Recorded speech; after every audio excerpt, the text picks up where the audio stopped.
Well, the British Prime Minister has faced a difficult first official visit to Washington, rejecting US calls for a new investigation over last year's release of the man who blew up a Pan Am flight over Lockerbie in Scotland in 1988.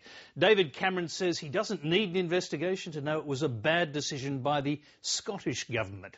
And he's defended BP over claims the oil company lobbied behind the scenes for the release of the Libyan bomber al-Megrahi. Washington correspondent Craig McMurtry reports. After spending 3 hours with Washington's tour guide-in-chief, David Cameron chose an unusual way to begin his first joint press conference in the White House, drawing attention to the generational change both leaders represent. I have to say I was most impressed by how tidy your children's bedrooms were, and I think if the President of the United States can get his children to tidy their bedrooms, then the British Prime Minister, it's about time he did exactly the same thing.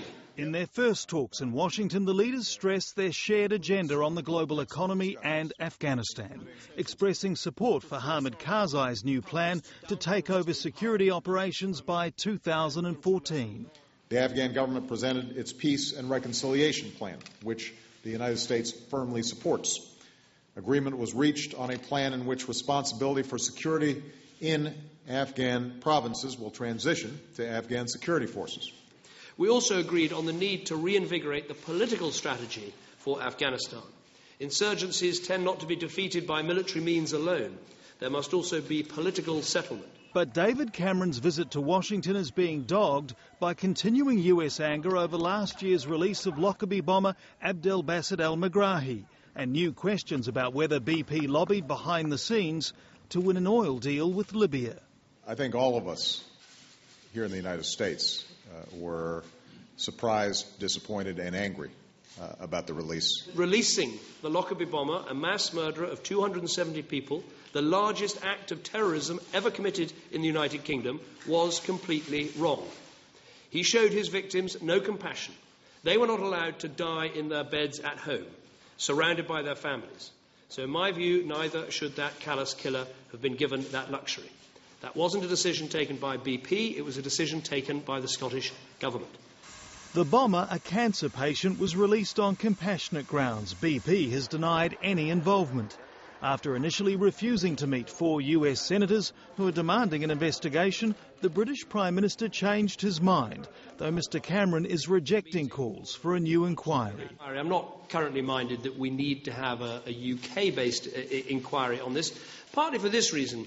I don't need an inquiry to tell me what was a bad decision. It was a bad decision. While ruling out a new inquiry, the British Prime Minister has ordered a review of all documents relating to the controversial case and is promising British cooperation in any congressional investigation. And in the wake of the Gulf oil spill, David Cameron's warning Americans against vilifying the oil company. I completely understand the anger that exists right across America. The oil spill in the Gulf of Mexico is a catastrophe. And like President Obama, I've also been clear that it is BP's role to cap the leak, to clean up the mess and to pay appropriate compensation. Equally, of course, BP is an important company to both the British and the American economies. Thousands of jobs on both sides of the Atlantic depend on it. Thank you very much, everybody. A position shared by his US host. Barack Obama called for all the facts on the Lockerbie bombing release to be laid out, but stopped short of adding his voice to calls for an inquiry. Craig McMurtry, Lateline.